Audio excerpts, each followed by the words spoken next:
Aire, a la policía de la ciudad, al ministro de Alessandro, porque ahí los pobres no pueden trabajar y en el otro lado hay un shopping. Que hagan los negocios que quieran hacer, pero los que quedan excluidos son los pobres, porque cada día el espacio público está quedando menos mantero y medio vendedor ambulante. Si no les dan la posibilidad de trabajar, ¿se van a quedar aquí? Hay mucho sentimiento de injusticia, porque esta gente que gana 500.000 pesos por día no puede llevar la comida, porque hay una restricción para ello, pero directamente para capitalistas que se han apropiado del espacio público no. Que labure todo el mundo, que el gobierno o la comisaría si quiere hacer su negocio que lo hagan, pero que no se la agarren con el vendedor. Muchas gracias, caballero. Muchas gracias. Bueno, ahí está la situación planteada. Reiteramos, está cortada una mano, la que va de norte a sur de la avenida Nazca. Están dejando, sin embargo, un carril, como ustedes ven, para que pueda el circuito vehicular pasar por aquí hacia el norte, hacia lo que es justamente el cruce a nivel del ferrocarril.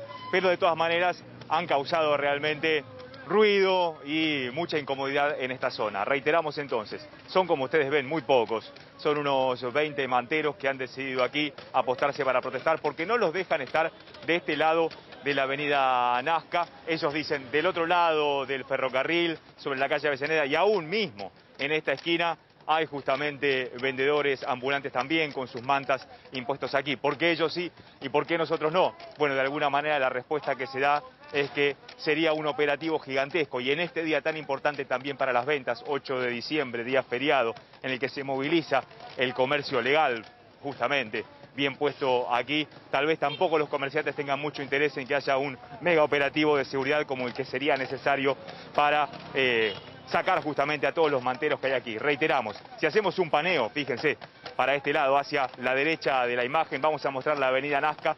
Si hacemos un paneo o un zoom sobre lo que son las veredas de esta avenida, ustedes mismos podrán ver realmente la cantidad de gente que hay a esta hora yendo y viniendo por aquí. ¿Por qué? Porque es un día previo a las Navidades, es feriado y mucha gente está haciendo sus compras. Realmente intensísimo el movimiento y en el medio de esto una protesta aquí sobre la avenida Nazca de manteros. Es un circuito permanente, ¿no? La queja, los manteros, los comerciantes que se quejan, los operativos de seguridad, los manteros que se vuelven a quejar y se vuelven a instalar. En definitiva, pareciera ser una zona a la que le cuesta la solución justamente en este conflicto entre comercio legal y comercio ilegal.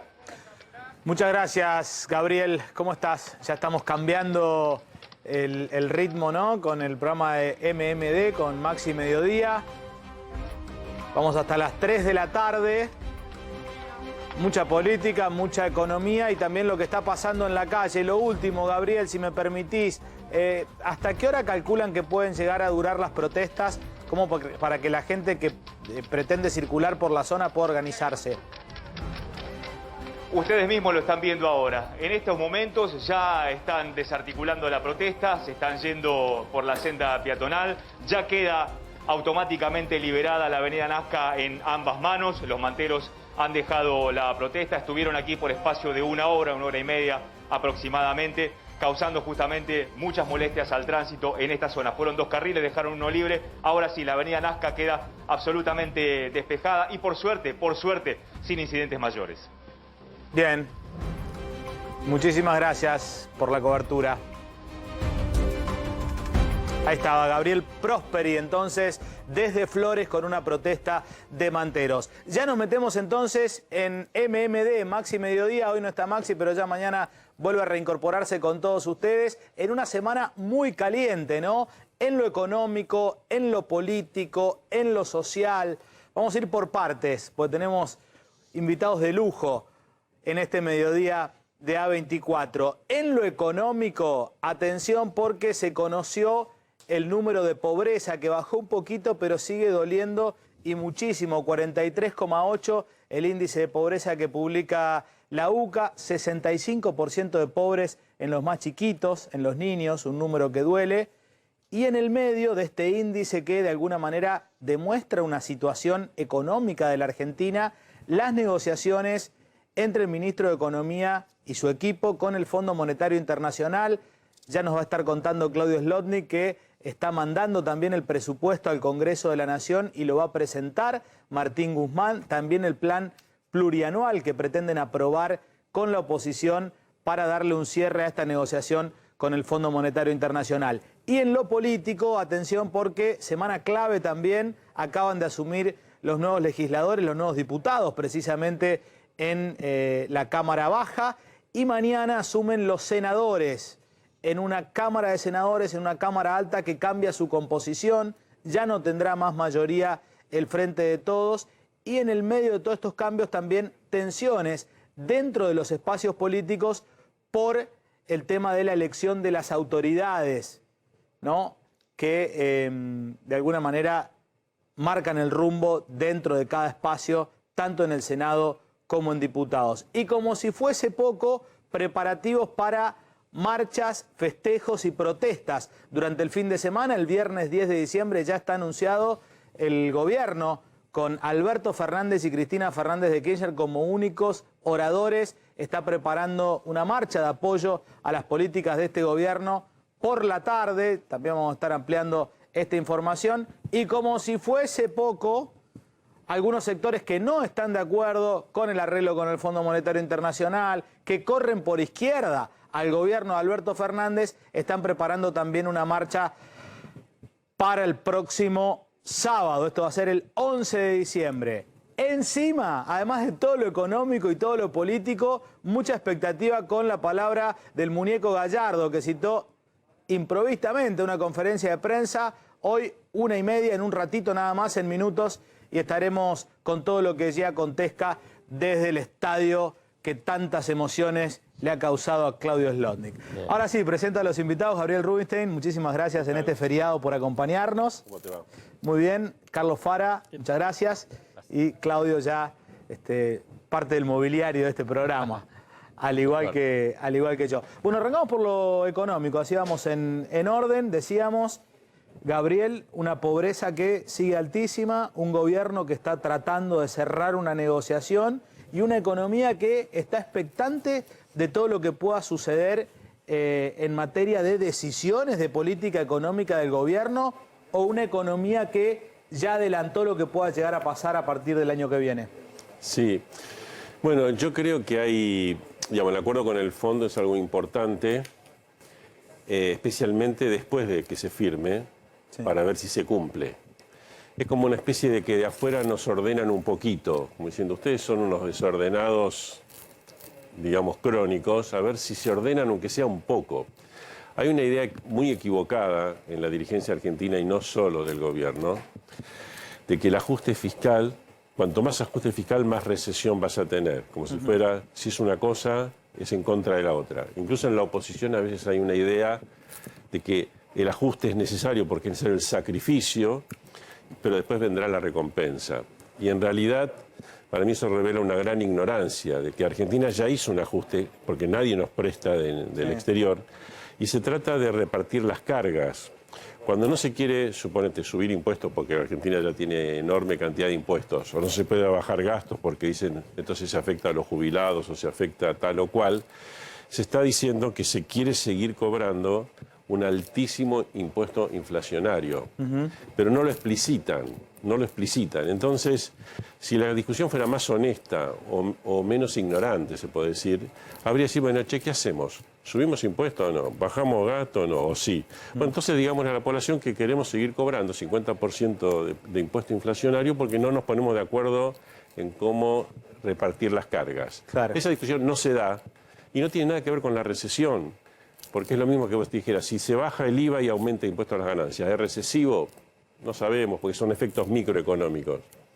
Entonces Argentina hace un drama y parece que el ajuste entonces es contra el pueblo y entonces a la marcha contra el FMI y todo, y es todo una, en el fondo es una gran tontería, porque claro, es no entender cómo funciona la economía. Ahora, para la gente que está en la casa y está lejísimo de lo que puede ser el hilado fino de un acuerdo con el fondo, qué puntos que te exigen de superávit, de déficit, de emisión, de no emisión, de intervención, de no intervención.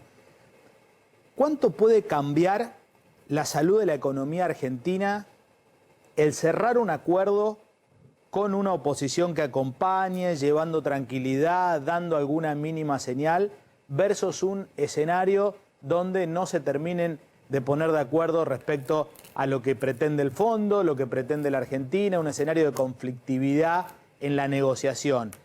Uno y otro escenario, ¿cómo termina afectando a la economía real, al tipo que siembra soja, al tipo que tiene un negocio, al pyme, al empleado? ¿Cómo nos termina afectando en la diaria, Gabriel? A ver, por un lado hay que entender que si hay la oposición a un eventual acuerdo, no es la que se llama la oposición política, Juntos por el Cambio. La oposición es el kirchnerismo, el camporismo, claro. O sea, esa es la oposición. Ahora, defienden algo que es tonto, que es cobrarle impuestos a la gente vía la inflación en vez de cobrar impuestos vía otra manera o bajar los gastos. Ahora, si no hay acuerdo, es como decir, bueno, Argentina, si no hubiera acuerdo, que creo que sí, es muy inviable, sería decidir, vamos a un nuevo default con el FMI, vamos a seguir emitiendo a lo pavote, el dólar se puede ir a 300 si no nos importa. Y bueno, ese caos económico no creo que ni siquiera termine en el mandato de esa forma, porque es un caos económico. Entonces, la mínima sensatez, la mínima instinto de supervivencia lleva a celebrar un acuerdo con el fondo. Pero después, como las cosas seguramente en el mejor de los casos seguirán siendo regulares, se le va a echar la culpa al fondo por los malestares que tenemos y siempre Cristina y compañía van a tener ahí en esa ambigüedad que manifiestan, es decir, yo le dije a Alberto, no me escuchó, etcétera, etcétera, como para mantenerse en una posición ambigua. Si las cosas salen bien, facilitamos el acuerdo, si salen mal, nos opusimos en realidad al acuerdo y bueno, mantener un capital político. Pero ese es el jueguito de Cristina. Para la Argentina es como un mínimo, es como no seguir, es tratar de no seguir en la decadencia permanentemente. Es decir, bueno, por lo menos tratemos de tener un acuerdo con el fondo, no entrar en default con el FMI y ver si después nos ponemos de acuerdo en distintas medidas para tratar de crecer, mejorar la economía y bajar la inflación, porque se supone que es en beneficio nuestro, no es el FMI el que tiene el beneficio si bajamos la inflación, se supone que es para nuestro beneficio. Pero bueno, estamos en esta Argentina bastante decadente, digámosle así, y el acuerdo con el fondo puede hacer que la decadencia tenga ciertos límites y a lo mejor las cosas puedan mejorar y tener 2 años aceptables. Y ver si después se recompone mejor las cosas, ¿no? A ver, aprovechando que estamos hablando del acuerdo con el Fondo Monetario Internacional, vamos a tener a nuestro especialista que lo viene llevando muy cerquita, yendo directamente a la fuente, porque habla con los protagonistas de la economía. Claudio Slotnick, con información. Estas declaraciones que ayer adelantábamos, que se conocieron después del mediodía justamente de Estados Unidos, bueno, tuvieron un impacto y dan una señal justamente de lo que se viene, porque es un respaldo contundente de Estados Unidos a la Argentina en esta negociación con el fondo. Quien habló es Juan González, que es el principal asesor de Biden para América Latina, y este funcionario que visitó varias veces Buenos Aires, Argentina, tuvo reuniones con fondos de inversión, con funcionarios aquí en Buenos Aires. Bueno, ayer dijo, necesitamos estabilidad en la región. Brasil y Argentina son muy importantes para nosotros. Incluyó Brasil, la principal economía de la región, también está pasando por algún momento justamente de salida de capitales, pero incluyó a la Argentina justamente en esa agenda, si se quiere, de Washington. Después dijo, ambas partes, Argentina y el FMI y el resto de los organismos, deben llegar a un acuerdo en términos técnicos que sea sólido ese acuerdo, algo que justamente pone en agenda la importancia, la relevancia que le da y de qué manera Estados Unidos justamente al acuerdo o a la negociación con el fondo. Y por último, y esto también es una parte importante, relevante de este mensaje de la administración Biden a la Argentina, hay una oportunidad para pasar la página de 20 años y reafirmar el valor de las instituciones del Bretton Woods, esto es el Fondo Monetario, el Banco Mundial, y devolver a la Argentina al sistema financiero. El mercado tomó estas palabras de González como justamente un espaldarazo de la Casa Blanca a las negociaciones con el fondo, y los bonos subieron ayer hasta, bonos argentinos de la deuda, hasta 4,8%,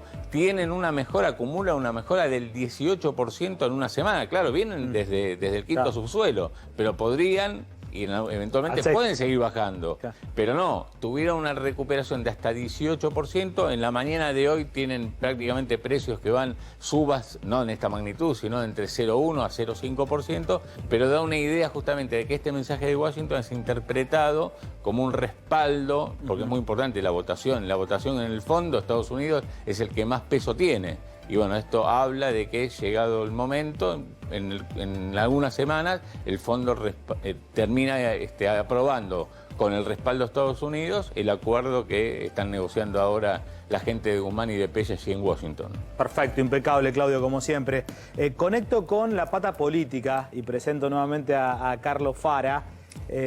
Y hablando, ¿no?, de este acuerdo con el Fondo Monetario Internacional, ¿cómo ves vos si tuvieses que definir la situación del acompañamiento político que podría llegar a tener el gobierno en dos capítulos, ¿no? Por un lado, como decía Gabriel, dentro del mismo Frente de Todos, donde han aparecido voces disidentes con el Fondo Monetario Internacional.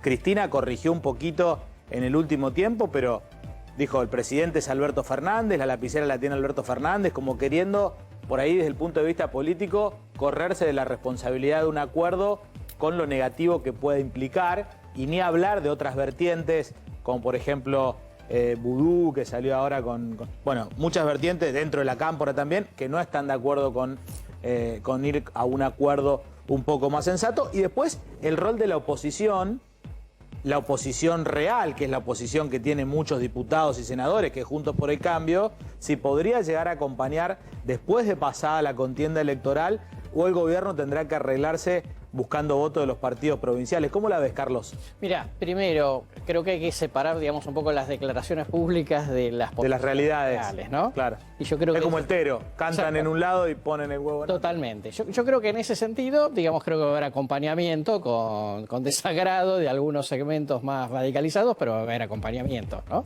Dentro del oficialismo, tal cual vos decías bien, Cristina lo que hace con la carta es decir, bueno, es una responsabilidad de Alberto, y después viene el Congreso, ¿no? Como que ni ella se incluyó, digamos, en ningún momento como protagonista de la cuestión.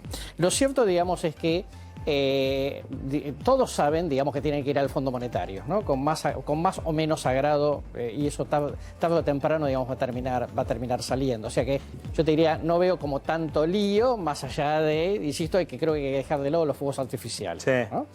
Ahora, la oposición, digamos, está en una situación, digamos, complicada porque estamos discutiendo qué hacemos con el acuerdo con el fondo que tomó Macri.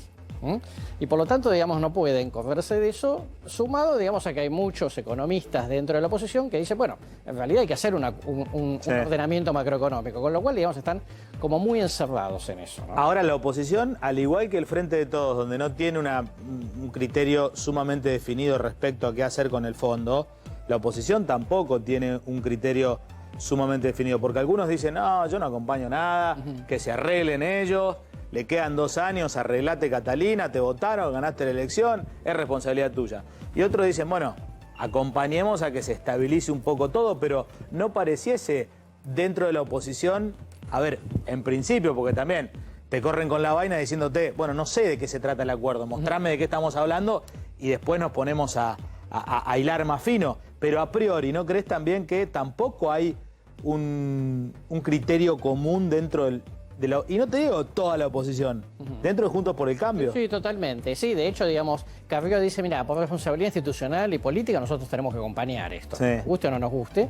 Y después están los que dicen, no, es un problema del gobierno. Bullrich, por ejemplo. Claro, tal cual vos lo describís. La verdad es que podrían pasar, digamos, 2 escenarios, ¿no? No que vayan a votar en contra, pero podría ser. O efectivamente acompañan, porque al final, digamos, el gobierno va a negociar un acuerdo que cuando llegue al Congreso va a ser libro cerrado, digamos, va a ser para volver a rediscutir, eso desde ya.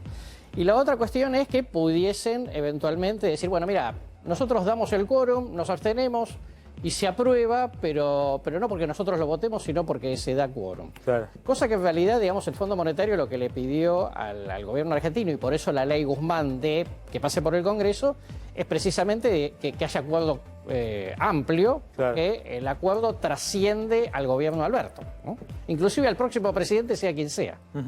Clarísimo. Sigo un poquito con el Fondo Monetario Internacional, aprovechándolo a Gabriel y aprovechándolo a Carlos. Estas medidas que tomó últimamente el gobierno, Gabriel, por ejemplo, la prohibición de comprar con cuotas viajes al exterior, todas medidas tendientes a cuidar los flacuchos dólares que nos quedan en nuestras paupérrimas reservas. ¿Crees que tienen que ver con una decisión sola del propio gobierno, del equipo económico, o tienen que ver ya con las negociaciones que vienen llevando a cabo con el fondo, con guiños o con aceptar sugerencias de sus interlocutores en el fondo? No, creo que básicamente es porque no hay reservas en el Banco Central. Va por ahí. Y sí, cuando vos haces mediciones, lo que llamamos reservas líquidas serían negativas. Quiere decir que están tomando reservas de algún otro lado. El gobierno, el Banco Central no ha explicitado que haya usado los swaps de China. China nunca informó de eso. Tampoco se informó que se hayan utilizado los swaps de Basilea. Tampoco se informó que se haya alquilado el oro. Con lo cual deducís de todo eso que se están usando plata de los encajes. Igual, algunos te dicen el dinero es fungible, ¿no? Sí, pero cuando vos haces las cuentas, te das cuenta que por más que sea fungible, los bancos no te han autorizado a usar parte de sus encajes. O sea que eso ya roza lo ilegal. Pero más allá de ese punto, que es un punto de preocupación y que explica en esencia por qué hubo salida de depósitos en dólares, pero más allá de ese tema, el Fondo Monetario lo que sí viene diciendo hace mucho tiempo es que ve de mala manera que Argentina intervenga con un Banco Central sin reservas, que en el tipo de cambio contado con liquidación se hayan vendido prácticamente 3.000 millones de dólares en un año. Entonces, lo que quiere decir, si tenés un tipo de cambio súper controlado, que el otro sea libre y no intervengas, ¿para qué intervenís? Si finalmente ni siquiera lograste frenarlo, pues está en 220 el contado con liquidación. Entonces, eso es lo que más objeta el FMI, que sin reservas estés interviniendo en un mercado supuestamente libre, que no tendrías por qué intervenir. Y lógicamente en el acuerdo se van a establecer metas de reservas que Argentina es probable que no pueda cumplir. Pero esas medidas de reservas implican ir desarmando el cepo, porque se supone que tenés que ingresar dólares. Entonces ese es un punto conflictivo. Ahora, si vos decís no se puede seguir interviniendo, básicamente, primero porque no hay más plata, porque no hay más dólares. Segundo, porque un acuerdo con el fondo lo primero que te cortaría es financiar una salida de divisas permanente, como está haciendo. Entonces, es inexorable la devaluación. No, no necesariamente. ¿Y cómo es entonces la salida? No, la salida sería, vamos a ponerlo así, cuanto más ajuste fiscal hagas, significa menos emisión monetaria.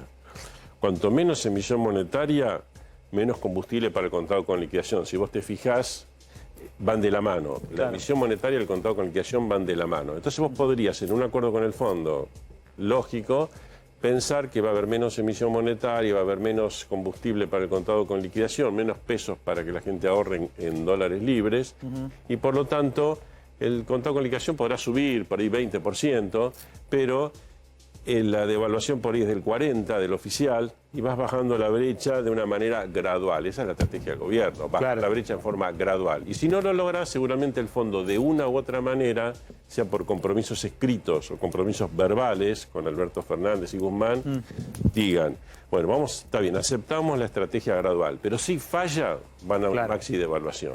Ese changuillo creo que el fondo se lo va a dar al gobierno. ¿Y vos qué crees? ¿Que vamos a un esquema como en el 2014 donde se intentó justamente el gradualismo y termina en devaluación? ¿O este gradualismo, digamos, en el marco de un acuerdo con el fondo puede andar? En el marco de un acuerdo con el fondo, que el gobierno convencidamente demuestre que lo va a cumplir, puede andar. Ahora, si el gobierno a la primera de cambio empieza a titubear y empieza Cristina y Máximo, vieron que el acuerdo con el fondo, que no cumplimos, que hay que pedir waiver, que más allá, que pim, pim, pam, y ahí no, la gente va a seguir comprando dólares. O sea, lo que pasa es que el gobierno es muy contradictorio, nunca parece convencido de nada. Te dice una cosa, hace otra, te dice otra cosa, hace lo anterior. Es un gobierno realmente malo, entonces poco inteligente. Entonces, en la medida que se pongan un poco las pilas y digan, che, la verdad, este acuerdo nos beneficia a nosotros, no es que el Fondo Monetario y Washington y el Imperio y toda esa historia. Entonces, cuando se hacen las cosas bien, bueno, los mercados se van a tranquilizar. Es decir, bueno, después de todo, más o menos las cosas la van transitando bien, y ahí el contado con liquidación no tiene tanto recorrido porque es caro, es un valor caro, que refleja un gran temor de los ahorristas. Esta recuperación de los bonos que yo te mencionaba antes, 18%, hasta 18% de una semana, ¿te da el indicio de algo? Sí, me da indicio. ¿Bien o no? Es decir, digamos, nosotros siempre decíamos que era muy exagerado porque los bonos estaban diciendo que la probabilidad de default es un hecho. Claro. O sea que es una casi certeza, casi un 90% de probabilidad de default. Es un poco difícil ser tan pesimista. Pues bueno, pará, en una de esas la va manejando y cuando llegue el momento, incluso aunque haya una reestructuración, porque no se pueda pagar 2026 capital, a lo mejor es muy amigable, 2 o 3 años, y los bonos deberían tener recorrido alcista, porque están en valores irrisorios. Entonces yo creo que cualquier ordenamiento macroeconómico en Argentina favorece los bonos, favorece las acciones y favorece al propio gobierno que puede terminar dignamente su mandato. Bien, ahora en un ratito volvemos con la conexión entre la economía y la política, ¿no? Cómo afecta toda esta situación económica que incluye una pobreza altísima, esta incertidumbre que estamos viendo para con el acuerdo, bueno, todo lo económico, cómo termina influyendo en la política. Pero ahora les propongo bajar un poquito a la tierra, ¿no? De hablar de índices, de la macro, darle la bienvenida a Leo Godoy, que está en el mercado central, para tener un poquito el pulso de los precios, de la economía real, del consumo. Leo Godoy, ¿cómo estamos? ¿Qué tal, Carlos? Buenas tardes. Sí, estamos aquí en el mercado central, donde muchas veces uno recorre y encuentra precios algo diferentes a lo que encuentra en su barrio por lo general, pero bueno, da una idea de cuánto son los valores y sobre todo de los alimentos que tienen que ver con la canasta básica. En este caso, frutas y verduras. Mira, vamos a hacer un recorrido por esta góndola donde aquí se ofrecen frutas y verduras. A ver, mira, en este caso, naranja de jugo, los 3 kilos, ¿sí? 100 pesos. Me parece un precio muy bueno con respecto a lo que muchas veces uno encuentra en su barrio. Y fíjate la calidad, en este caso, porque a veces uno dice, bueno, muy barata, quizás la calidad no es la mejor, pero en este caso es una naranja muy buena. A ver, pensando también en las fiestas y en lo que tiene que ver con la ensalada de fruta, avanzamos. La manzana, la red deliciosa en este caso, fíjate, una manzana grande, sí, están los 2 kilos, 200 pesos, ¿sí?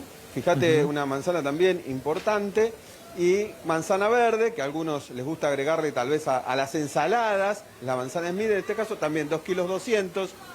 Al lado tenés mandarina, esto es de consumo tal vez masivo, ¿sí? Y tenés 2 kilos 150 pesos, también mira, en este caso una mandarina de buena calidad, ¿sí? Hoy es un día bastante tranquilo, a pesar de ser feriado, ha venido la gente, pero es un día... Vamos con las verduras, si te parece. A ver. El morrón, el medio kilo, en este caso, ¿sí? 75 pesos, es decir, 150 pesos el kilo. El morrón verde, 80, el medio kilo.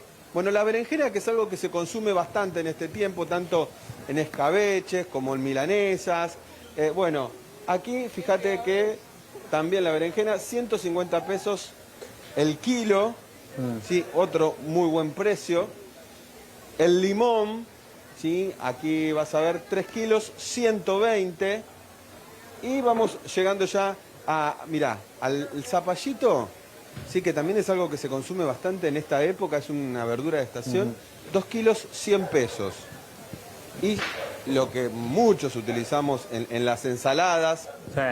Y me parece que este es un muy buen precio, que no sé si lo encontramos mucho en el barrio, que es 3 kilos 100 pesos el kilo de tomate. Bien. Quédate ahí, Leo, porque vamos a ir conectando, ¿no? Entre la economía real, y déjame alguna imagen flotando mientras charlamos un poquito en el piso, la economía real con la política económica. Yo veía estos precios, ¿no? 30 centavos de dólar el precio de la mandarina, y conectaba con lo que decías vos, Gabriel, que tiene que ver esto con que un contado con liqui en estos valores es muy alto porque Argentina está regalada en términos comparativos. De hecho, estamos dentro de los países más baratos del mundo para venir a pasear a un tipo de cambio como el blue, como el contado con liqui o como el de los dólares financieros, que son en definitiva los tipos de cambio a los que hace la conversión el turista cuando viene. Digo, esta situación con estos precios dolarizados que hacen que estemos baratísimos, ¿no crees que implica que el árbol no puede crecer hasta el cielo? Es decir, que el dólar no puede irse mucho más de estos valores? Bueno, debería implicar eso, pero depende del rumbo y de la percepción de la gente. Sí. Vamos a ponerlo así, si la percepción fuera que nos vamos a Venezuela, Cuba, etcétera... No tiene fin, claro. Claro, no tiene fin porque en Cuba con $10 viví todo el mes. Que fue el dólar de 2.90 de la pavura del año pasado. Es como que, por eso, digamos, si las cosas se encaminan más o menos bien, Argentina no puede ser tan barata y tienen que aparecer oportunidades. Pero cuando vos hablas con inversores, en distintos frentes, en energía, minería, en esto que podían decir, todo parece, sí, la verdad que Argentina... Pero es como que no se terminaran de animar, porque te aparece, si el Estado mañana me toma tal medida, me toma tal otro, o no puedo girar los dividendos porque me lo prohíben, o no puedo hacer esto, no puedo hacer acá. Entonces, hundir capital en Argentina es un alto riesgo regulatorio, porque hay una especie de vocación política, es decir, se cambian los gobiernos, pero siempre hay un gobierno medio más liberalote que te dice blanquear, trae... Y después, ¡pum! Prestanos. Y después siempre viene un gobierno más populista, más estatista, no te puedo pagar. Claro. Y al final llegás a la conclusión de que siempre te equivocás con Argentina. Salvo que tengas arreglos muy especiales y estés muy dispuesto a tomar riesgos, porque lógicamente hay empresas que van a invertir en los países, en Afganistán, en Irak, en todos lados, porque ahí tienen esa posibilidad, ¿no? Te acordarás acá que, no sé, se pagaban asesoramientos por expertos en mercados regulados, que significa que saben coimear, que saben esto, que saben lo otro, porque, bueno, esa es Argentina. Bien. Pero en realidad uno debería generar un ecosistema, se puede decir, para que el que quiere invertir no sienta que está a tiro de expropiación. Claro. Sea digamos, expropiación de tipo... típicamente argentina de viveza criolla, qué sé yo, o porque haya una política de decir los que invierten son en realidad explotadores y qué sé yo, y entonces tenemos que ir contra ellos, porque no viene nadie así. Bien, ¿cómo conecta esto? Había quedado flotando la pregunta, Carlos, con lo político. ¿Hasta dónde pesa esta situación de bastante turbulencia económica e incertidumbre en el armado político? Y te pregunto, tanto en lo que fue el resultado de la elección, como en la configuración de poder de cara a estos 2 años que vienen, ¿no? Mirá, yo diría que influye mucho porque el tema es con qué Argentina, digamos, se va a encontrar cada fuerza, digamos, o la continuidad o el cambio en 2023, ¿no? Y eso también tenía que ver con tu anterior pregunta respecto de, bueno, ¿qué tiene que hacer la oposición, ¿no? No se lo vota y entonces se deja el gobierno, digamos, en veremos, etcétera, etcétera, ¿no? Ahora, el hecho de algunos en la oposición fantasean con la idea de poder ganar en el 2023. Vamos a tener que cortar porque está hablando...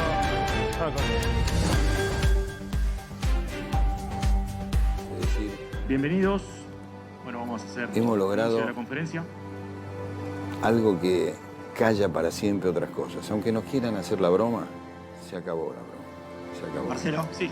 ¿Cómo estás? Buen mediodía. Esta copa... No sé, te soy sincero. No sé bien cómo es. Nunca más. ¿Vos anunciás algo? Hoy tal vez... Si yo te pregunto lo que ya sabes que te voy a preguntar. Estemos viviendo el primer año. Como prefieras. El primer año después de ese acontecimiento.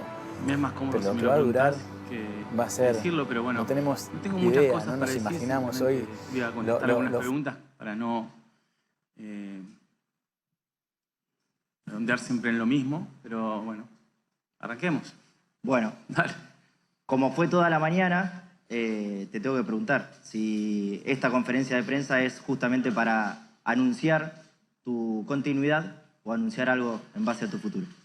No, justamente después de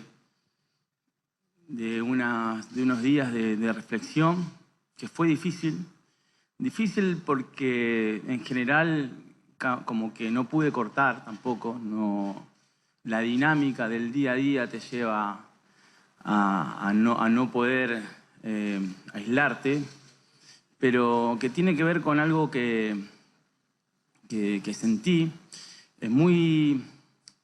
Yo hace algunas semanas había pronunciado de que iba a evaluar,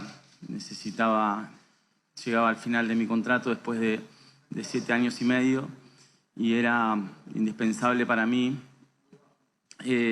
saber, por lo menos tomarme algún momento para reflexionar porque te puedo asegurar que después de tantos años, en un lugar como este, lo que exige una institución como esta, lo que uno se compromete de acuerdo a lo que siente, necesitaba reflexionar. Llegaba al punto donde necesitaba hacer una reflexión y decidir qué era lo que iba a hacer. La verdad que no tuve mucho tiempo, pero elijo seguir estando. Elijo seguir estando porque es una decisión que tiene que... Es una elección. Más allá de lo que más allá de lo que viví, más allá de lo que sentí y lo que siento en este momento, creo que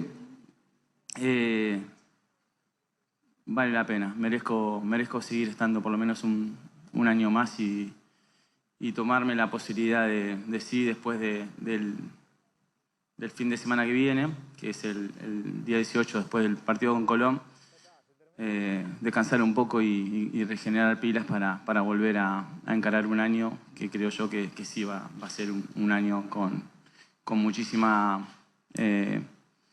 energía para jugarlo de la manera que nosotros queremos jugarlo. Así que bueno, nada, eso, comunicar eso. Recién anoche lo medité y hoy en la mañana le comuniqué primero a Enzo Francescoli, a Jorge Brito.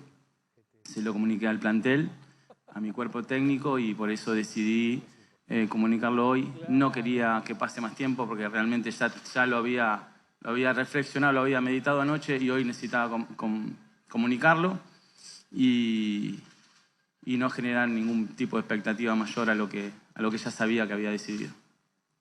Ahora, yo obviamente le paso el micrófono a los colegas también, pero escuchás, ¿no? Afuera están gritando, están tocando bocina, todo por tu continuidad.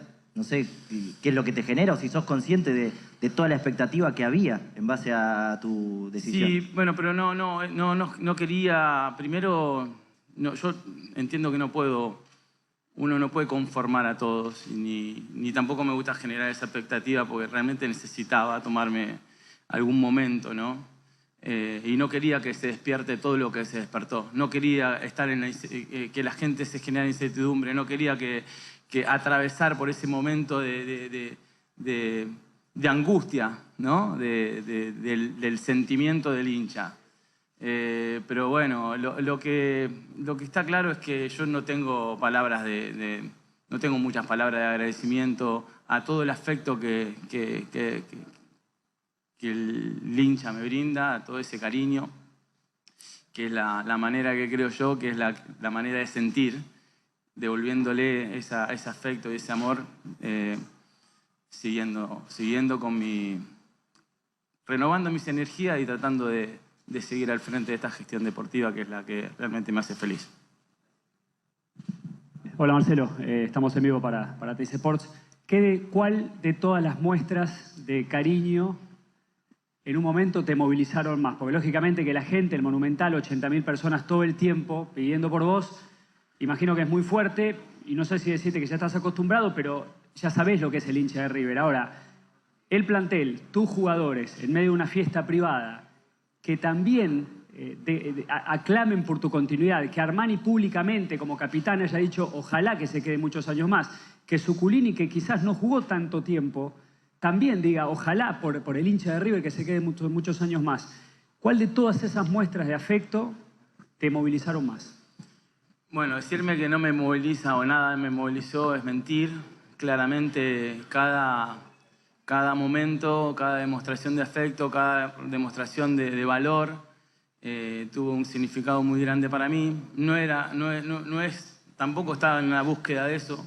No estaba midiendo de qué manera, simplemente era algo que yo necesitaba evaluar por mi persona, por mí, y claramente pensando en que uno, para seguir con este nivel de gestión deportiva al frente de este grupo, que valoro enormemente, no solamente por cómo son como profesionales, mis jugadores, todo mi cuerpo técnico, colaboradores, lo que implica seguir exigiéndose, seguir exigiéndolos y que ellos te muestren ese ida y vuelta de que están contentos, de que se ponen a predisposición para seguir siendo exigidos, para seguir con el grado de compromiso y que hace ese ida y vuelta humano, claramente me llena de satisfacción. Entonces es un todo, sí. Cada muestra me ha movilizado claramente, pero yo tenía que dejar un poco eso de lado para saber que lo que iba a decidir lo sentía. Si me dejaba llegar por el clamor popular, si me dejaba llegar por todo ese cariño y ese respeto y ese valor de todos mis jugadores y mi cuerpo técnico y la gente que trabaja conmigo, no quiero quiero destacar también la posición dirigencial que tuvieron para también hacerme sentir ese valor. Hoy no estaría tomando, tal vez en ese momento después Racing hubiese después agarrado a Benjamín, que iba caminando conmigo, y me hubiese ido a mi casa y me hubiese sentido muy en paz también. Esa hubiese sido también una manera de terminar mi vínculo y estar en paz. Pero bueno, cada día que pasó fue, de alguna forma, me fueron generando cosas, todos esos condimentos que vos mencionabas. Marcelo, buen mediodía. Te quería consultar si en la charla que tuviste con la dirigencia les confirmaste que vas a renovar por un año o eso todavía está por definirse, y cómo esperás la fiesta de mañana en el Estadio Monumental, y también la gente de River va a hacer una caravana del Obelisco a la vieja cancha de River en Figueroa Corta y Tagle. Esas dos consultas te quiero hacer. Hoy mi continuidad es por un año. Creo que es lo mejor. Así que ese será en principio lo que vamos a acordar. Y después, sobre la segunda consulta, me parecía lógico y sentido, muy sentido, de que mañana el festejo sea un festejo del hincha, como lo merece festejar el hincha, sin que estén esperando ningún anuncio. O sea, primero porque lo sentí así, primero porque también me quería sacar un montón de cosas adentro que tenía y no quería estar 24 horas más pensando, si ya tomé la decisión hoy, ¿por qué voy a tener que anunciar? No quiero anunciar nada mañana. Quiero que la gente que vaya a festejar lo haga lo haga en paz, que lo haga con toda la emoción y que se desenvuelva de la manera más feliz que lo puede hacer, porque cada fecha que llega y el de mañana va a ser un tercer año del festejo eterno de Madrid, lo tiene que recibir de esa manera. No puede haber nada que lo altere. Así que me parecía lo mejor. Gracias. Hola Marcelo, ¿qué tal? Estamos en vivo para DirecTV Sports. Cuando hablaste de las energías, de renovar energías, ¿vos creés que este nuevo ciclo tuyo, esta continuidad, vas a tener que delegar más? ¿Está en tu idea? Y respecto a lo futbolístico, ¿qué sentís, más allá de las vacaciones y que vas a descansar, qué sentís que le falta para darle una vuelta de rosca a este equipo que fue campeón para que esté en el ideal tuyo? No, eso... primero quiero terminar de competir estos 10 días que nos quedan, partido el domingo, el próximo fin de semana, y a partir de ahí empezaremos a evaluar. Acabo de tomar una decisión, te imaginas que después de esto sí empezaré a evaluar, más allá del descanso que todos debemos tomarnos, porque todos tuvimos un año bastante movido, con mucha carga, y me parece que es justo empezar a trabajar cuando ya terminemos la competencia. Ya a partir de ahora, los dirigentes que saben cómo vamos a seguir, imagino que van a empezar a evaluar posibilidades de acuerdo a lo que hablemos en los próximos días, pero pensando en la temporada que viene, necesitaré por lo menos enfocarme en esta semana para terminar de la mejor manera posible. ¿Y a Poncio dónde lo ves? ¿Lo ves con vos? ¿Lo ves con Enzo? ¿Lo ves fuera de River? ¿Cómo lo ves? Mirá, lo de Leo es una cuestión muy personal. Yo lo hablé con él estos días. Lo de Leo fue algo llamativo, ¿no? Porque él no había anunciado ninguna decisión y sin embargo habían anunciado por él muchas cosas. O sea que me parecía que mientras que él no anuncie personalmente cosas que tienen que salir de su boca, los demás no nos podemos hacer eco de todo lo que pasa alrededor. Es difícil, ¿no? Pero bueno, él es el gran responsable de su decisión y la comunicará cuando crea el momento que tiene que comunicarla. Hasta el fin de semana pasada no había, yo particularmente, y él tampoco tenía una decisión tomada de qué iba a hacer. Por eso de generar una expectativa de despedida y demás era una cuestión más de todo lo que se había, de todo lo externo que lo interno, de las propias personas. Entonces hay que tener un poquito primero de respeto a eso, y él también deberá ser el que tome la decisión y comunique cuando crea él que corresponda. Gracias. De nada. Marcelo, buen día. Estamos en vivo para M990 Splendid. A propósito de Leonardo Poncio, siempre él ha manifestado que de River no hay que irse nunca. De hecho, por eso a él le está costando tanto tomar esta decisión. Yo te consulto, ¿vos sentís lo mismo? ¿Vos creés que de River no hay que irse nunca? ¿Y eso también pudo haber jugado un poco en tu decisión? Yo creo que de River no hay que irse nunca, es muy amplio, ¿no? Cuando vos generás un lazo tan fuerte, yo creo que las personas siempre estamos de paso. Las personas todas estamos de paso.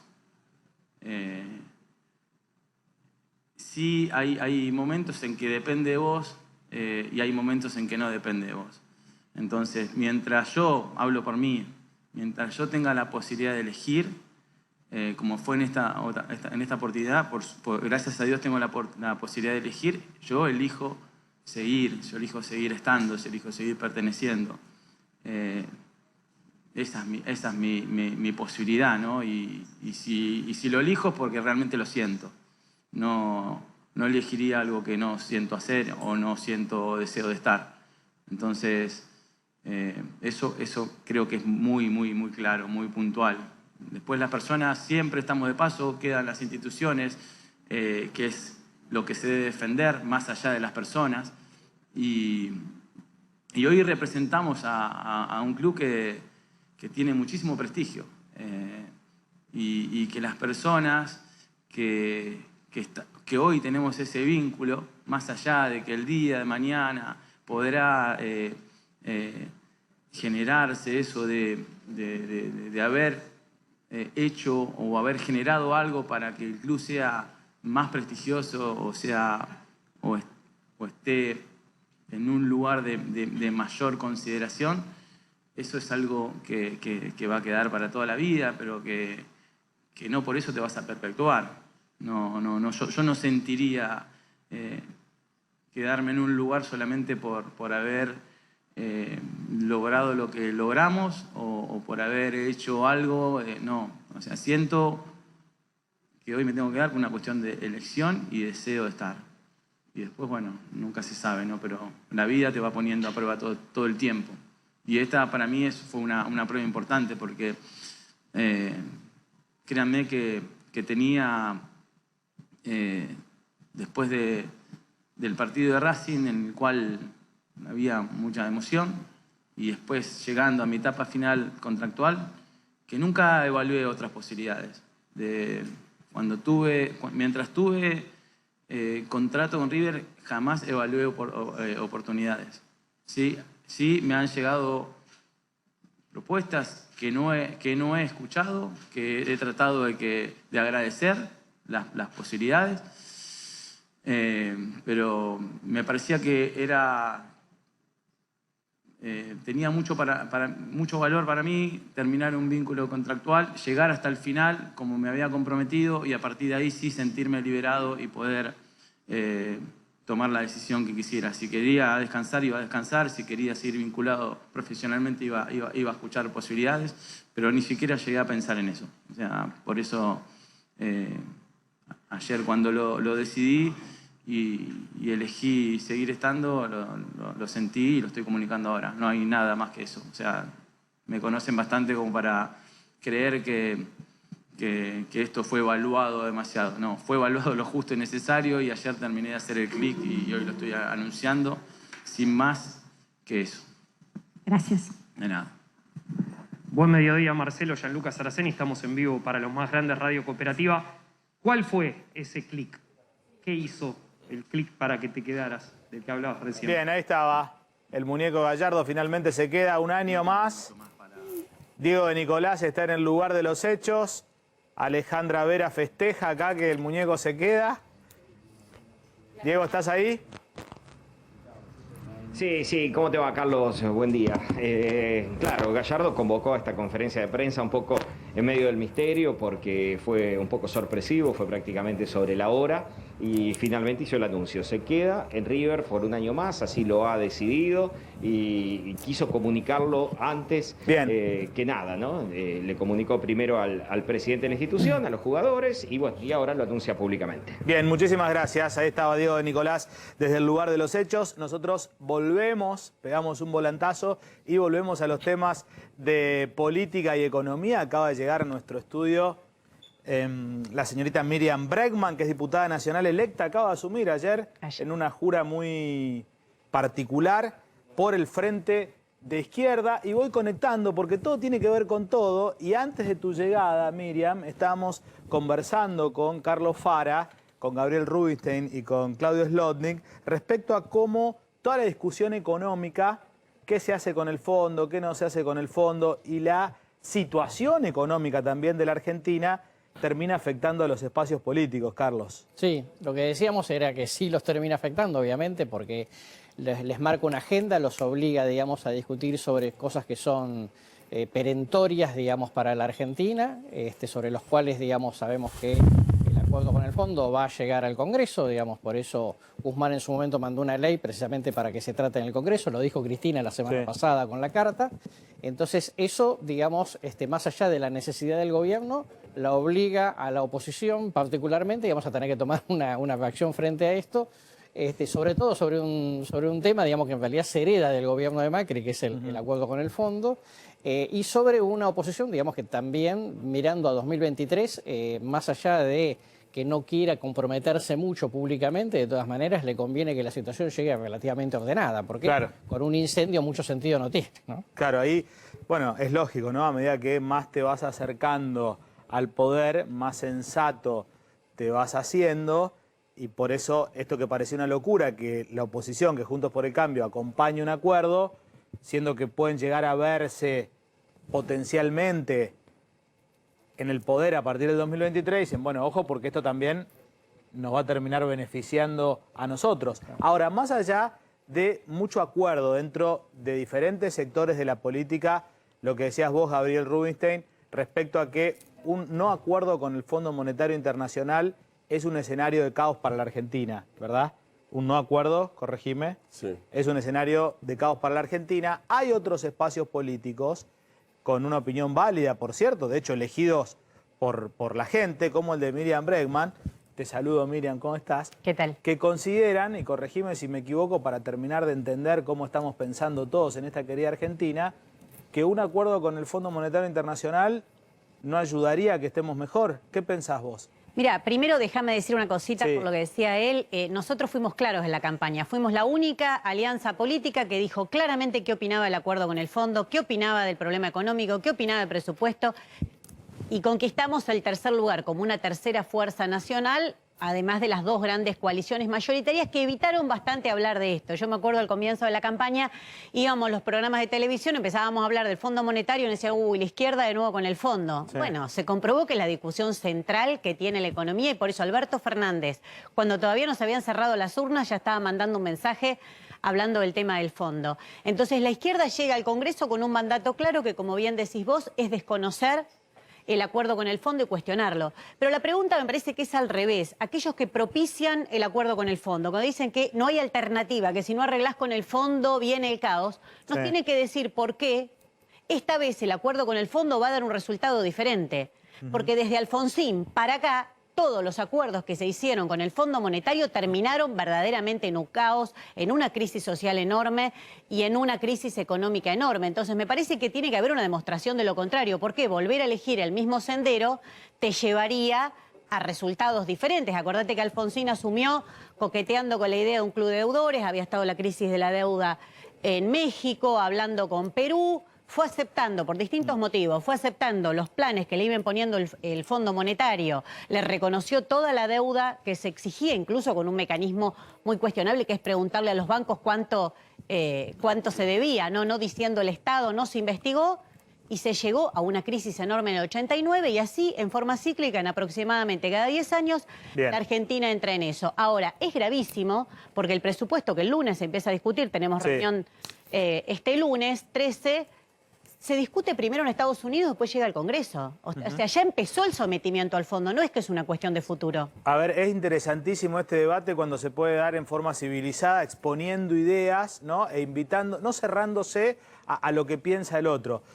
Vos no estabas, porque llegaste hace un ratito al estudio, pero en un momento Gabriel Rubinstein planteó que un no acuerdo, más allá de la ideología, ¿no? Si nos gusta o no nos gusta el Fondo Internacional, siendo concretos en el análisis o objetivos en el análisis, vos decías, Gabriel, que un no acuerdo con el Fondo Monetario Internacional, corregime, ¿no?, termina perjudicando a todos los argentinos. ¿Qué le contestás a lo que dice Miriam?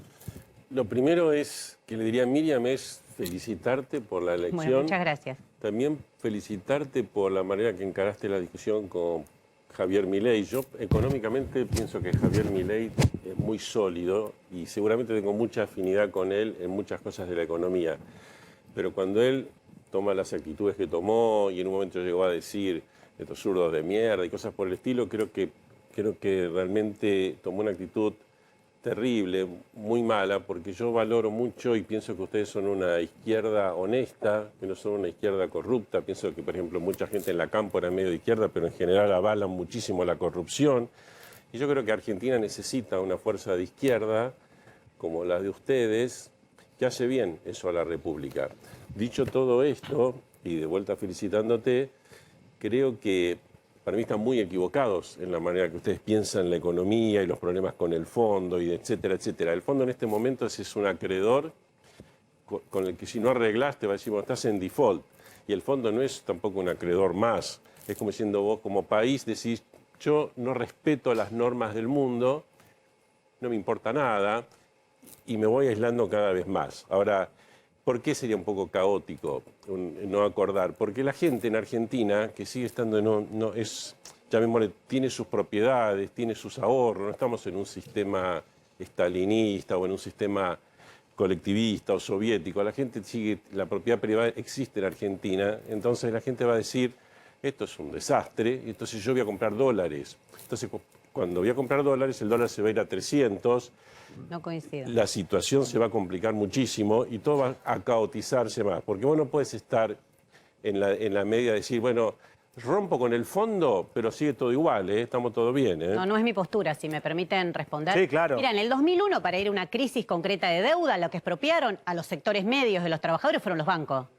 No fue ningún proyecto colectivista, ningún proyecto comunista. Los que se quedaron con la platita de la gente en el bolsillo fueron los bancos. En el 82, el que duplicó la... ya termino. En el 82, el que duplicó la deuda estatal, que ya era bochornosa, además a sangre y fuego llevada adelante como hizo la dictadura militar, fue Cavallo cuando además de lo que ya debía el Estado le agregó la deuda de los privados 23.000 millones más. Entonces los que se han ido robando los dineros públicos y socializando las pérdidas han sido los grandes empresarios como el Grupo Macri, por ejemplo, en este ejemplo del 82, y Cavallo de nuevo en otra composición política a finales del 2001, cuando deciden expropiar los ahorros de los sectores medios de todos los trabajadores, y después otra gran robo, que es la devaluación, donde Argentina, dicen, empieza a ser competitiva, pero déjame decir una cosa, yo no digo que hay que hacer un default, Claro que un default sería un desastre. Eso yo no digo que hay que hacer un default, porque a veces se ridiculiza un poco la posición.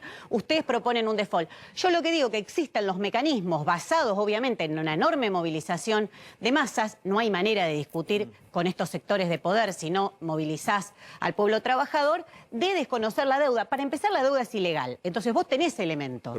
Segundo. Un poquito ahí. Sí, bueno, porque si no parece que lo que yo propongo es un default. Yo no creo que es una medida aislada. Para un poquitito. El Estado argentino hizo un acuerdo con el fondo y vos decís que es ilegal. Es ilegal. Lo he estudiado particularmente, soy querellante en la causa de la deuda y por algo la tienen planchada.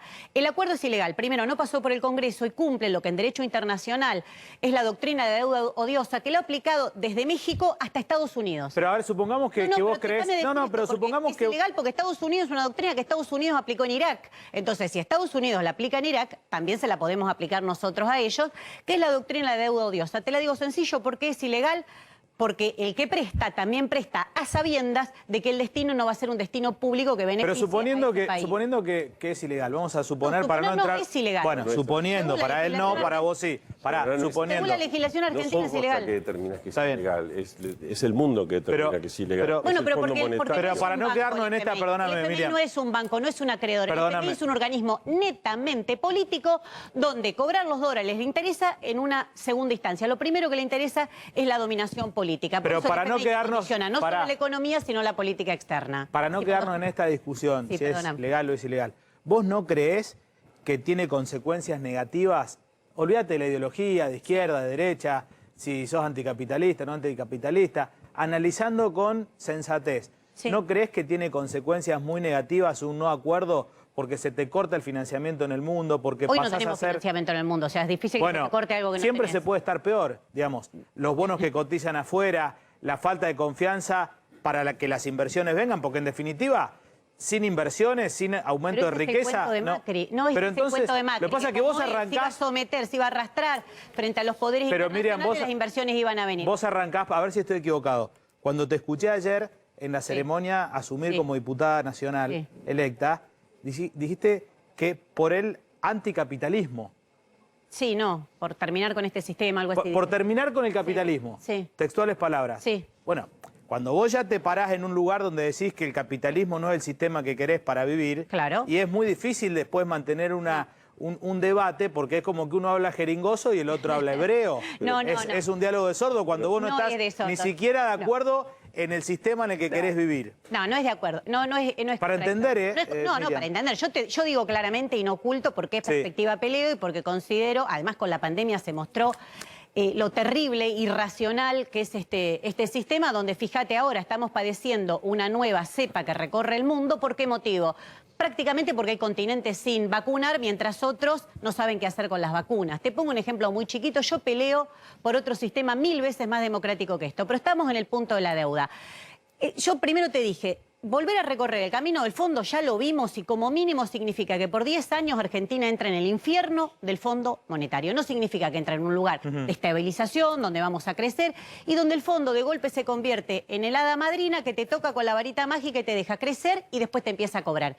Eso no es así. Antes de que empieces a pagar, aunque te dé un periodo de gracia, el Fondo Monetario está exigiendo devaluación y ajustan las tarifas. Eso lo paga el pueblo. Pero la devaluación, si vos te quedaste sin dólares, si vos emitiste a lo loco, es una consecuencia, no es una...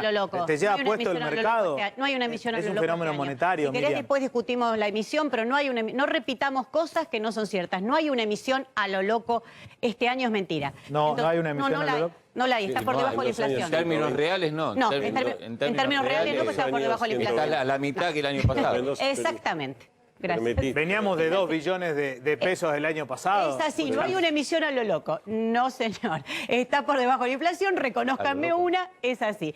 Entonces, primer punto, lo que yo estoy diciendo no es un default decir, no te pago y listo. Yo no dije eso, dije que como parte de un conjunto de medidas, obviamente, si vos vas a un desconocimiento soberano, con las herramientas que yo estaba exponiendo que te da, que existe incluso una doctrina internacional para hacer un desconocimiento soberano, vos tenés que tomar otras medidas como controlar que no haya fuga de divisas, que es el gran problema que tiene este país. Entonces hoy el comercio exterior lo manejan 3, 4 empresas que te manejan la entrada y salida de divisas. Nosotros proponemos que eso se tiene que terminar, que tiene que haber un monopolio estatal del comercio exterior, que no puede seguir siendo la Argentina víctima de la fuga de divisas. Entonces me parece que no se puede tomar como una medida aislada. Y por supuesto, insisto, solamente con el pueblo movilizado, porque si no la fuerza no va a salir de un buen discurso. Una cosa, el problema es que, por ejemplo, cuando el gobierno el año pasado intentó el camino, una partecita del camino que vos estás mencionando. No intentó eso. Con el tema Vicentín, tuviste al pueblo que salió a la calle a pedir lo contrario. Y por eso el gobierno no pudo hacerlo. La soberanía alimentaria. Fueron los mismos ricos de siempre que salieron a defender su privilegio, le hicieron un bu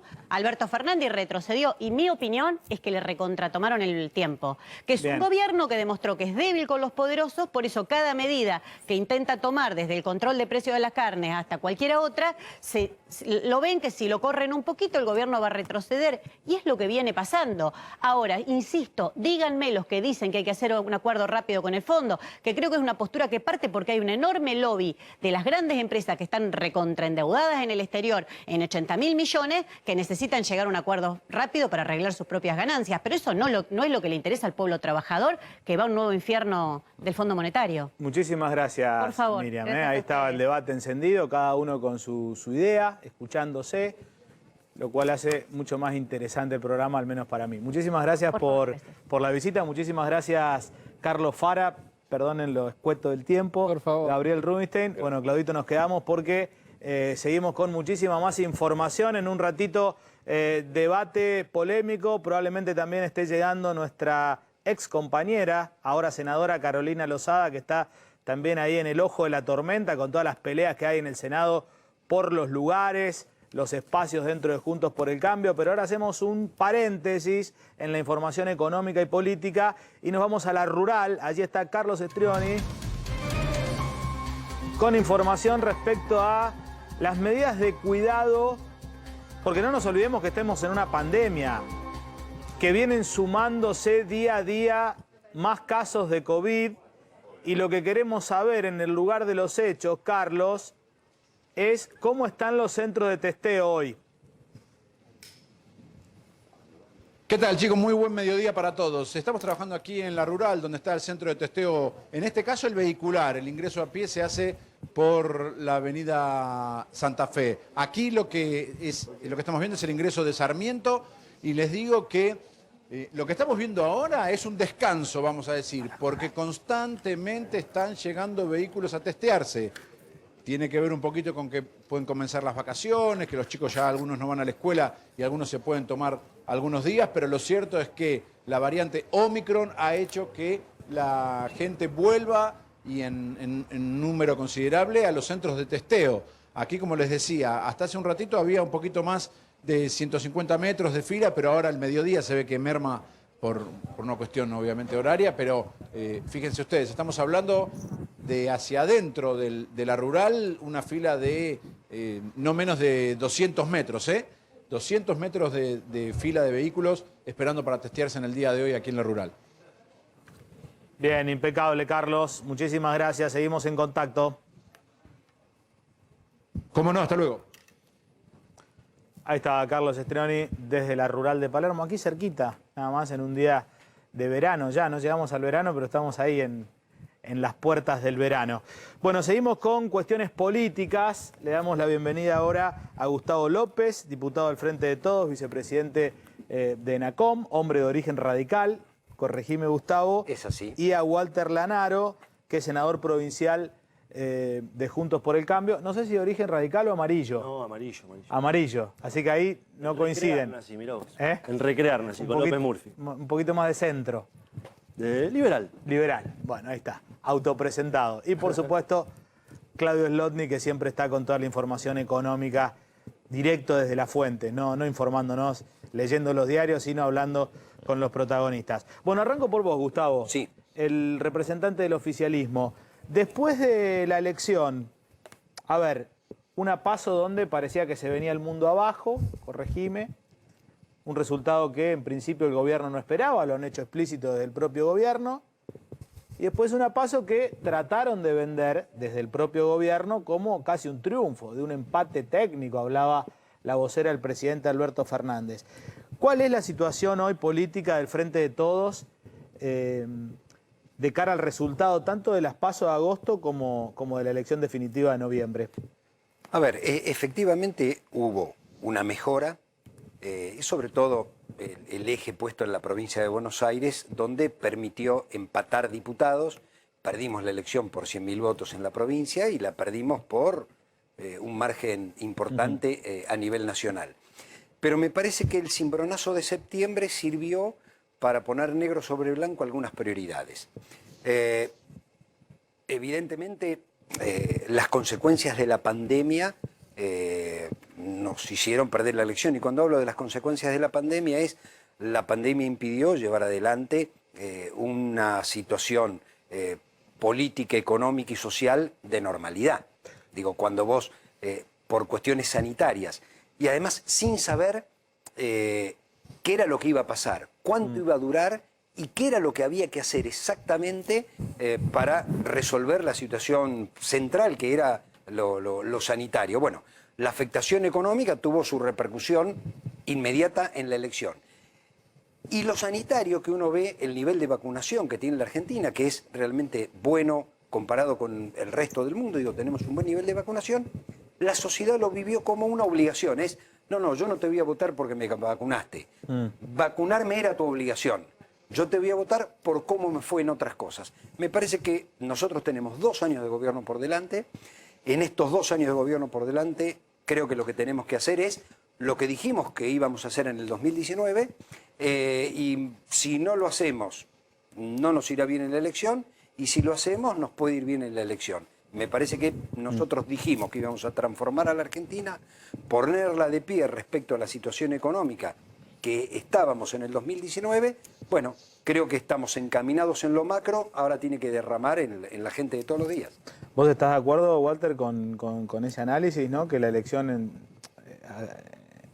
a grandes rasgos se pierde, corregime, estoy medio repitiendo el corregime, Gustavo, por la crisis sanitaria, por la pandemia, Yo creo que es fundamentalmente por la crisis económica, ¿no? Por la crisis económica, porque desde el punto de vista sanitario tampoco resolvió ningún problema, tuvimos más de 100.000 muertos a pesar del confinamiento eterno del gobierno, 90.000 comercios cerrados, 41.000 pymes menos, 200.000 desempleados, 19.700.000 pobres tenemos hoy en la Argentina.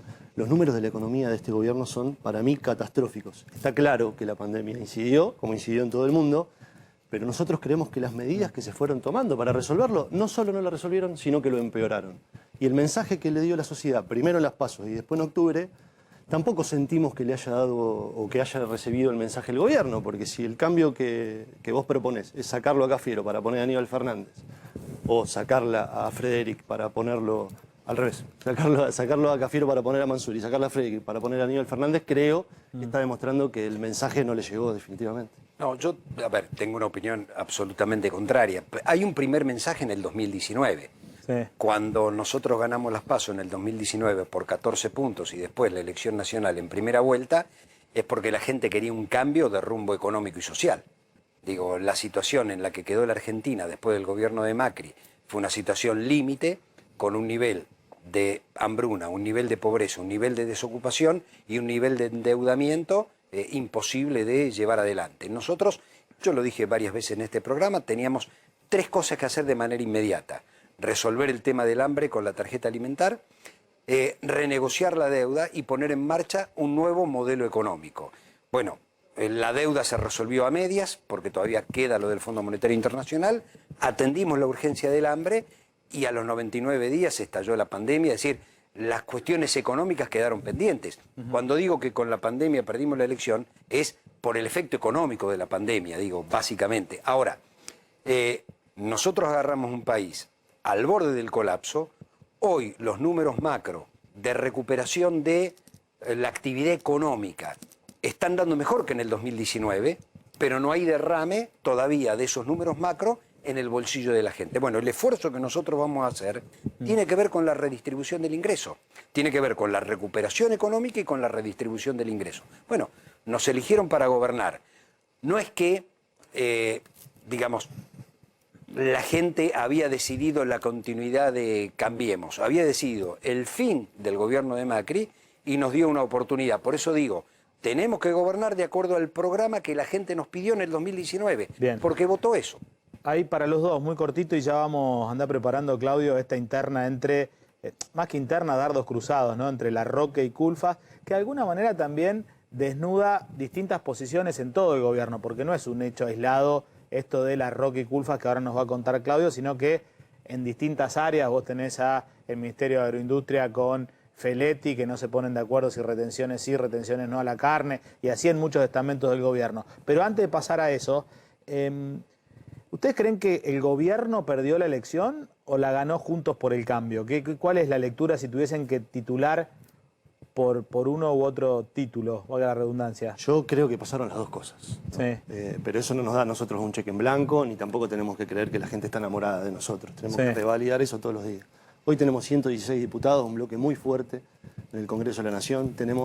Hoy ya no tiene el quórum propio en Senado el peronismo, el gobierno, y eso es muy bueno porque hace muchos años que eso no pasaba, con lo cual deja de tener mayoría automática, por ejemplo, para elegir los jueces. Esa es la importancia de la última elección. Y lo que tenemos que hacer ahora es construir un espacio de consenso cada vez más amplio para que en el 2023 le podamos presentar una alternativa a la gente, una alternativa a este gobierno que en todos los ítems, yo no sé qué recuperación está viendo Gustavo, pero me permito repetir los 4 cifras, que también son macro, y te las repito, las tengo anotadas acá. 90.000 comercios cerrados, 41.000 pymes menos, 200.000 desempleados y 19.700.000 pobres. Nosotros asumimos un gobierno, cuando nos tocó, que tenía déficit fiscal, déficit comercial, tipo de cambio que no era competitivo, y eso fue condicionante para todo el gobierno. Y es mentira que estábamos desendeudados. Gustavo. Los politólogos dicen que las elecciones las gana o la pierde el gobierno.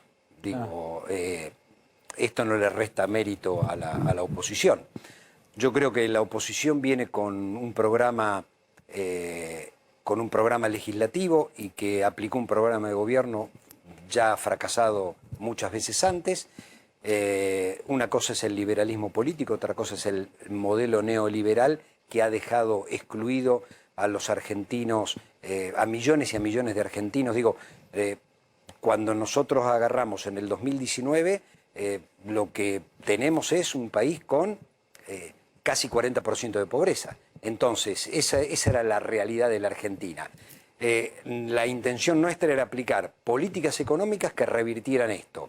Cuando hablo de los números macro el nivel de actividad industrial es superior al 2019. El nivel de exportaciones es superior al 2019. Es decir, estamos hablando de determinadas áreas de la actividad económica que están mejores que en el gobierno de Macri.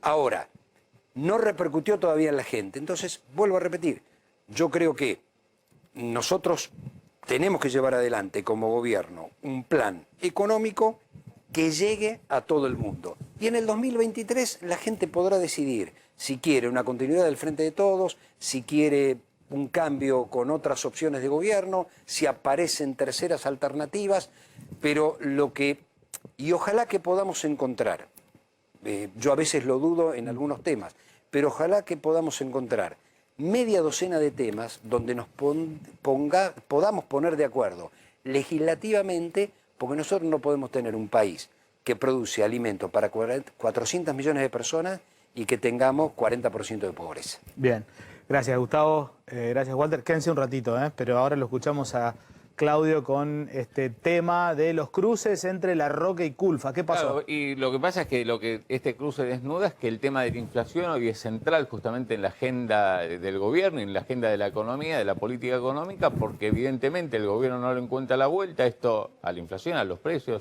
sobre todo en alimentos. Entonces, hace algunas semanas, sobre el fin de noviembre, lo que habíamos visto era a un Culfas, que es el ministro de Desarrollo Productivo, desautorizando a quien está por debajo en el escalafón de su ministerio, que es el secretario de Comercio, Roberto Feletti, que ingresó al gobierno justamente de la mano del kirchnerismo, de Cristina Kirchner, diciendo en aquel momento Culfas, bueno, la idea de Feletti de aumentar las retenciones a las exportaciones de carne no van, no es la mejor idea, tampoco criticó por cómo lo había planteado, y lo que tuvimos días después, en las últimas horas, fue a un Andrés Larroque, que es un referente de la Cámpora, un ministro de Axel Kicillof en la provincia de Buenos Aires, criticando y muy duramente justamente a Matías Culfas, que es ministro y que está, reitero, por encima en los papeles de Feletti, diciendo Culfas, desautorizando a Feletti, se hace daño a sí mismo planteando esas cosas porque toda la gente está pendiente y está viendo con buenos ojos que hay un secretario de Comercio que se está ocupando de los precios, de la inflación,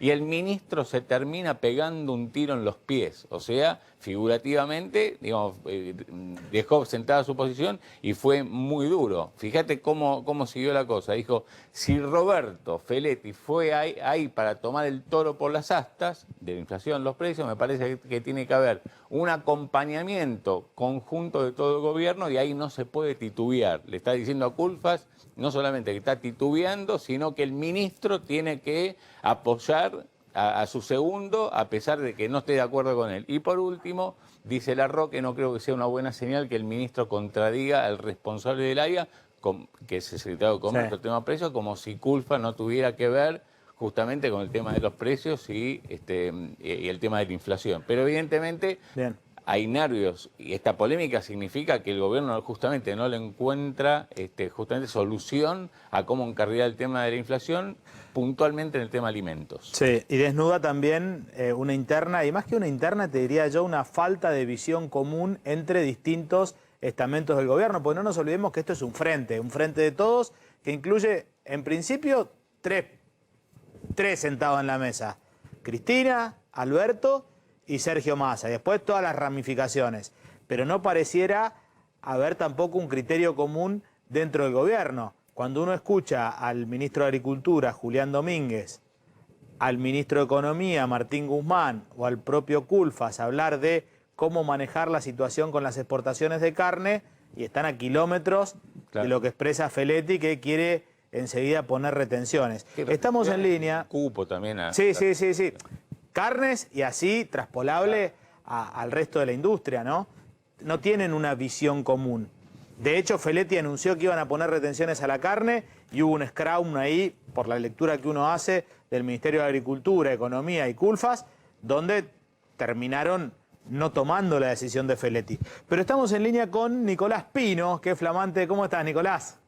Hola, Carlos. Buen día. ¿Cómo estás? Buen día, buenas tardes. Presidente de la Sociedad Rural Argentina, en pandemia, se hizo cargo de la centenaria entidad, para que nos cuente un poco, bancame un segundo, Nicolás, ¿quiénes son los interlocutores con ustedes? Si para ustedes es lo mismo lo que piensa, ustedes digo como representantes de los productores agropecuarios, lo que piensa Feletti, lo que piensa Domínguez. Pero antes acá me están diciendo por la cucaracha que tenés información para aportar del tema carnes, Claudio, y ya nos metemos con este tema. Claro, porque ayer hubo una reunión técnica justamente de la mesa de enlaces con técnicos del Ministerio de Agricultura para ponerse de acuerdo en medidas. Y mañana, ahora le vamos a preguntar a Pinos, efectivamente mañana, si nos puede adelantar, qué medidas se pueden, si consensuaron algunas medidas que se puedan terminar de anunciar en las próximas horas. El gobierno también está buscando que haya una especie de canasta de la carne para la fiesta, los cortes populares a precios rebajados en los supermercados, porque fíjate qué pasó con el precio de la carne. Y acá vamos a las próximas placas con los aumentos que tuvimos el mes pasado, que aquí lo fuimos reflejando. Este es un relevamiento del ISEPSI en carnicerías del conurbano, en 600 carnicerías del conurbano. Por eso tiene este relevamiento una veracidad que hace que el tamaño de la muestra es importante. El asado tuvo un aumento del 17,6%, todos los cortes populares, por arriba del 10%. El kilo de nalga, 14,5%, el kilo de paleta, el 12,4%, a la siguiente placa, la picada, fíjate, el 11,3%, la carnaza, el 10,2%, y finalmente el promedio de incrementos durante noviembre en los precios justamente populares de la carne, 12,2%. Bueno, este es el contexto en el cual el gobierno, junto con la mesa de enlace, cuando digo gobierno, digo Domínguez, el ministro de Agricultura, Julián Domínguez, se viene reuniendo para ver qué medidas se toman, y Pino nos va a dar la primicia. Bien, me consta que es un tema que le preocupa y muchísimo a Julián Domínguez, y claro, tiene que hacer malabarismo entre que no se le disparen los precios en el mercado interno, pero también, digo, me consta porque lo he hablado con su equipo, que está dispuesto a defender la posición de los productores y que es consciente que de esto se sale con mayor producción y fomentando la mayor producción.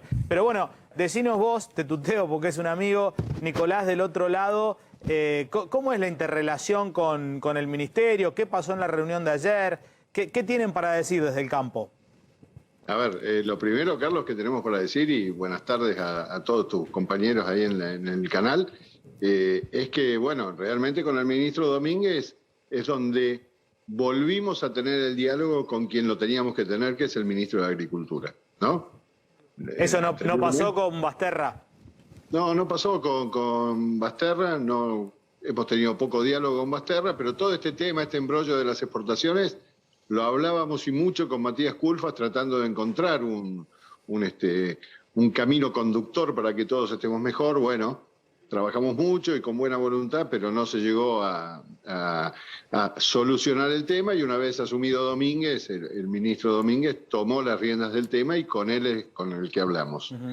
Más allá de eso, sí, es verdad, ayer una reunión muy larga de más de 3 horas con técnicos del lado de la mesa de enlace, técnicos del ministerio, sencillamente para armar un número, y digo armar porque eran números que no estaban orientados desde el mismo lugar, pero por lo menos consensuar un número en todo lo que respecta al stock ganadero en el año 2021, lo proyectado hacia el año que viene, la posible producción de carne, los stocks que se están manejando, y bueno, eso se trató una larga reunión ayer, y mañana nos vamos a sentar en una reunión que nos citó, le pedimos nosotros, mesa de enlace, una audiencia al ministro, y mañana a las 5 o 6 de la tarde creo que es, no tengo muy claro el horario, pero nos vamos a sentar en el ministerio con los 4 presidentes de la mesa de enlace para ver de qué manera podemos, no sé si la palabra es convencer, pero pedirle sí al ministro y al gobierno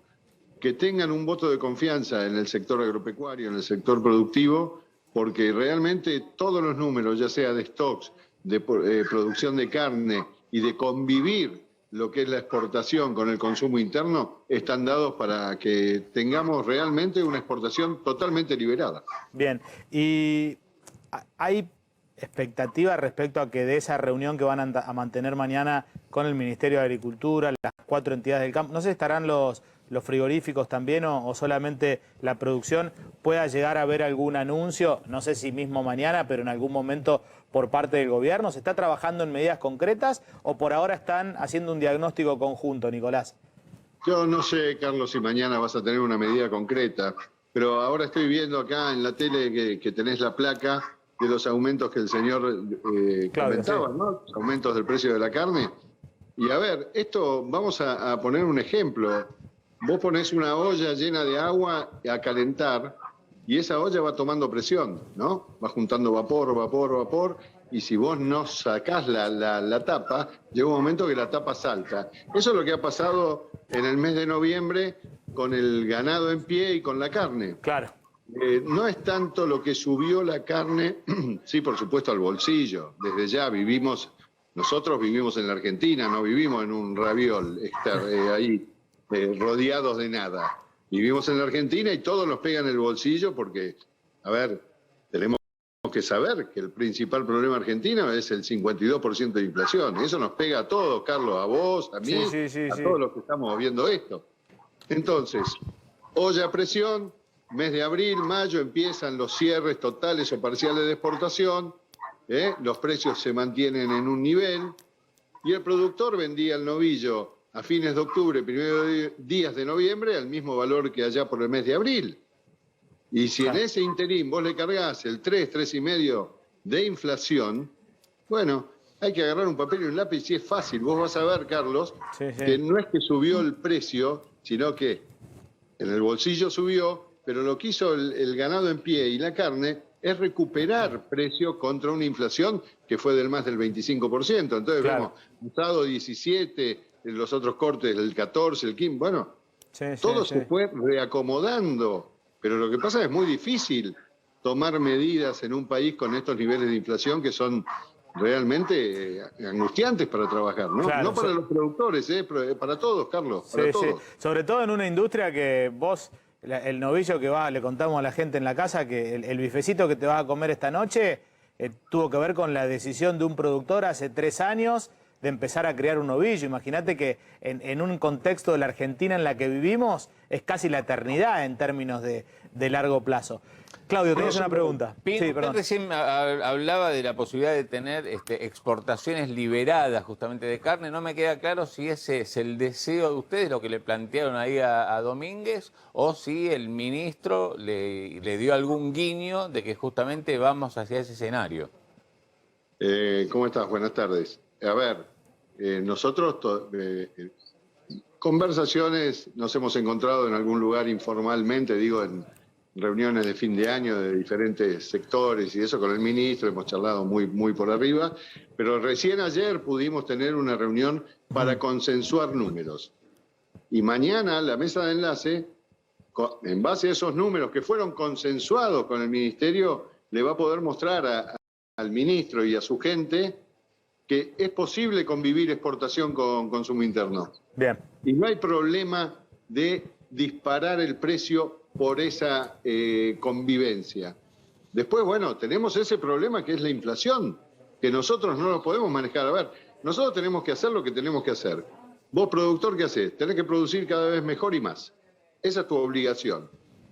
El gobierno tiene que hacer lo que tiene que hacer. Bueno, que cada uno asuma su rol y entre todos podamos realmente destrabar estos conflictos que realmente no suman nada. Nicolás, muchísimas gracias por atendernos un feriado. Muchísimas gracias por la amabilidad y estamos en contacto. Se fue. Tanda, ya venimos. No, pará, no te vayas a la tanda. ¿Está? ¿Se fue? No. Caro Lozada, en un ratito, la senadora del momento, la senadora electa, nos cuenta toda la rosca en el Senado de la Nación. Parece que la están impulsando en el lugar de Martín Lustó, después de la trifulca con la separación del bloque radical en diputados. Tanda, ya venimos.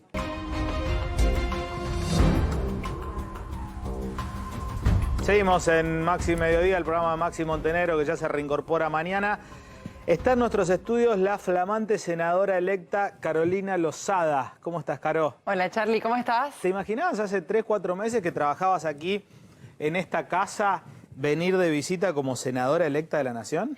Hace 3, 4 meses que ya estaba en carrera, sí. Ya estábamos. Pero, bueno, 6, ponele, un semestre. 7, no. No, la realidad es que no. Bien, estaba muy sueño. contenta con lo que estaba haciendo además. Bueno, aguantanos un ratitín. Dale, ya vamos a quieras. estar a fondo con Caro, pero ahora, muy breve, hacemos un paréntesis porque fueron aumentando los casos de COVID. Hay una variante nueva, 3.000 casos, récord de los últimos días en la Argentina. Estamos en comunicación con el doctor Hugo Pizzi.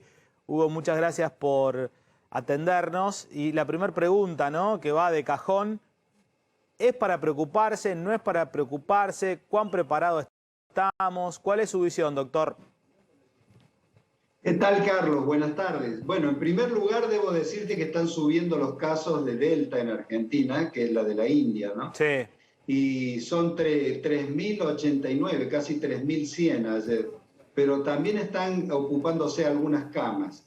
Respecto a Omicron, lo que se ha recopilado en el ambiente científico, que es muy chiquito, el mundo científico es pequeño, estamos en constante comunicación todos, es que es una variante que no agrede pulmón, no ataca los nervios que influyen sobre el gusto y el olfato, y fundamentalmente tiene un comportamiento como de una gripe, que es fiebre, decaimiento, y lo más curioso es que en general en todos los distritos y países, a las pacientes que los han detectado los han llevado a la casa, o sea, los han mandado a la casa para la evolutividad de la enfermedad, o sea, no hubo internados. Por lo tanto, yo creo que el gran desafío, Carlos, hoy es Delta, porque Delta sumió a Europa en un cuadro caótico.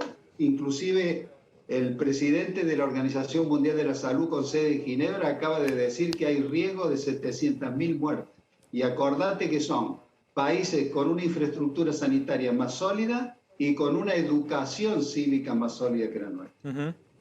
Doctor, lo último, y perdone por el tiempo tirano siempre en televisión, ¿está de acuerdo con este pasaporte sanitario que aparentemente a partir del 21 de diciembre, ¿no? O del 21 de diciembre se va a exigir para algunos eventos, para algunos espectáculos en lugares cerrados?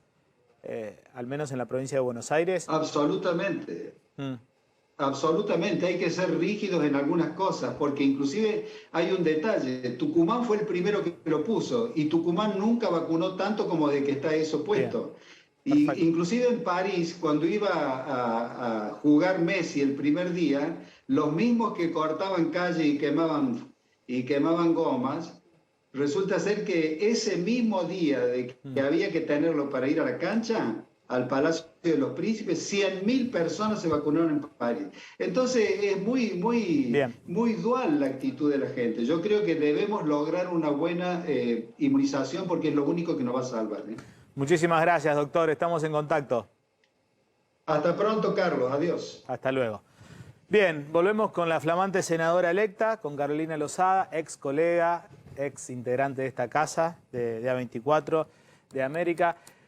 Arrancamos, Caro, contame, vi una foto hace algunos días, no sé si la tiene la producción por ahí, tuya, con Rogelio Frigerio, con Luis Juez, y un desarrollo de la noticia de nuestro colega Gabriel Silva, creo que era el que firmaba, que se está armando una mesa federal dentro del espacio de Juntos por el Cambio. Estuvo Rogelio Frigerio aquí en el programa de Maxi también hace algunos días y alguna puntita tiró, pero ¿de qué se trata esto, no?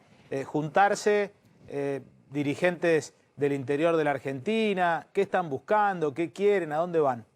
Entre Ríos, Córdoba, Santa Fe somos 3 provincias muy productivas, ¿no? Y nos parece que está bueno tener objetivos en común y aunarnos para tener mucho más fuerza. Es solamente eso, es tratar de llevar a nuestras provincias a los lugares que tienen que estar.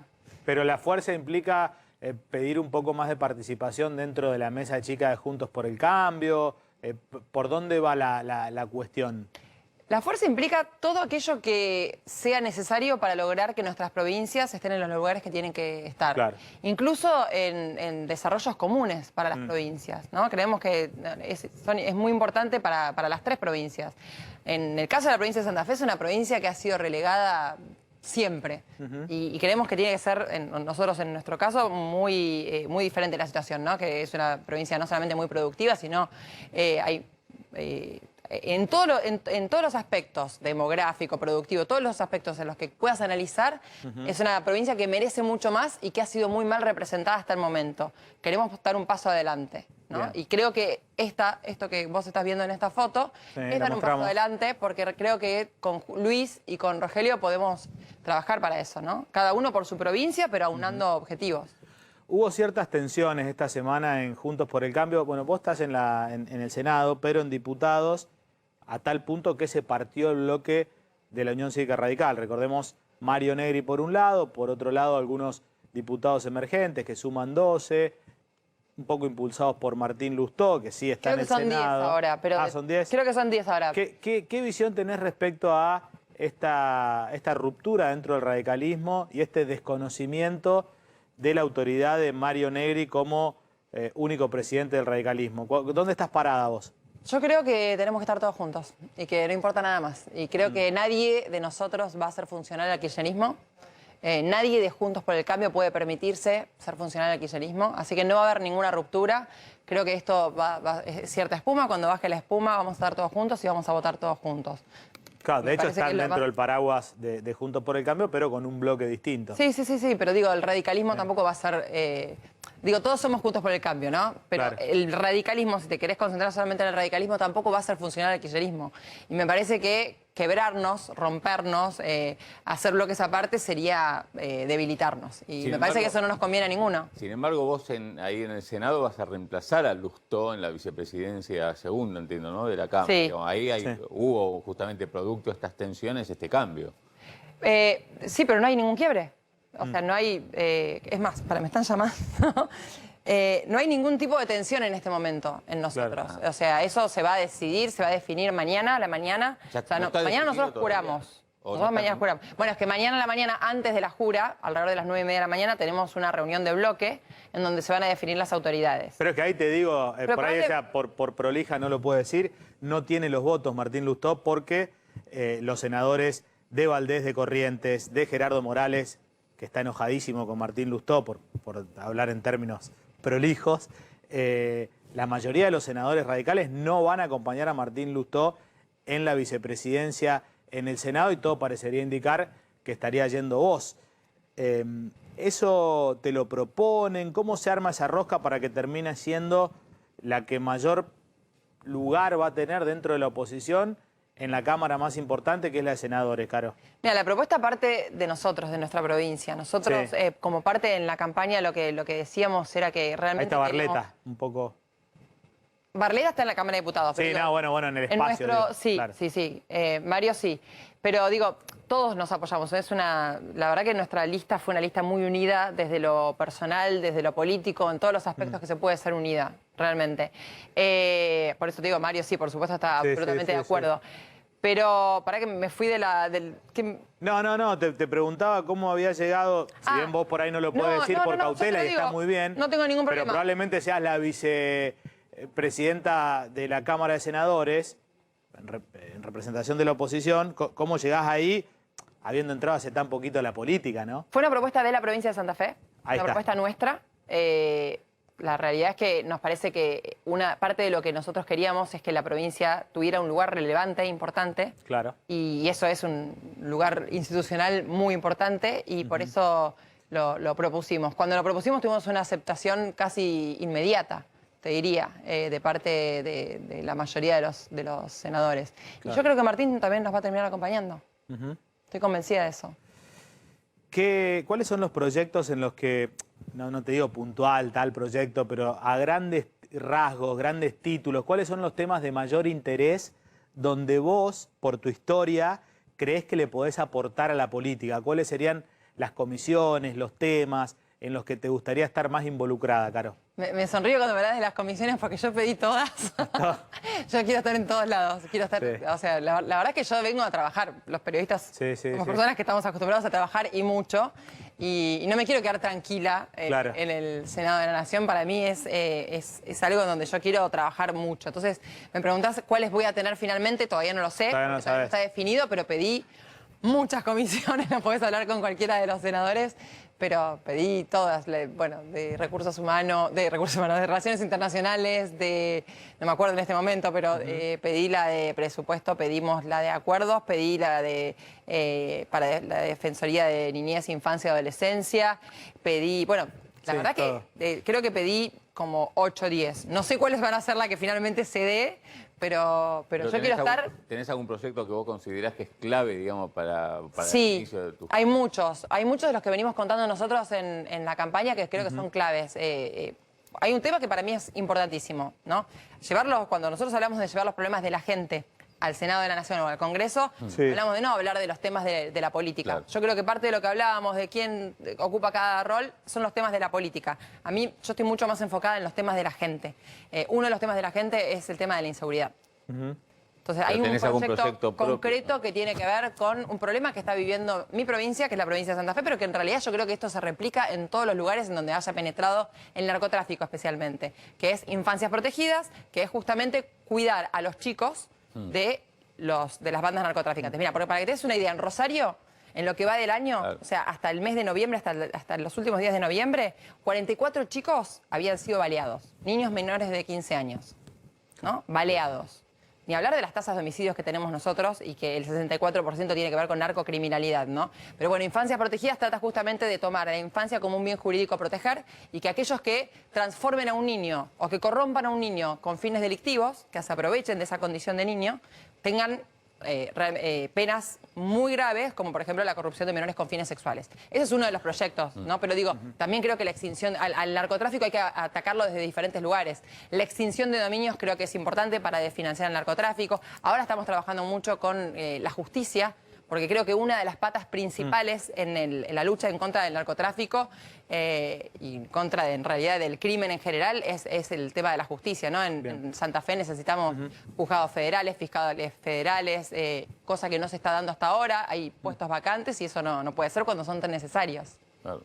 Caro, ¿nos aguantás unos minutitos cortitos y nos despedimos juntos? Porque me parece, no estoy seguro, creo que viene después, al menos en el equipo, un ex compañero tuyo, así que hacemos una despedida todos juntos. Ahora tanda, ya venimos.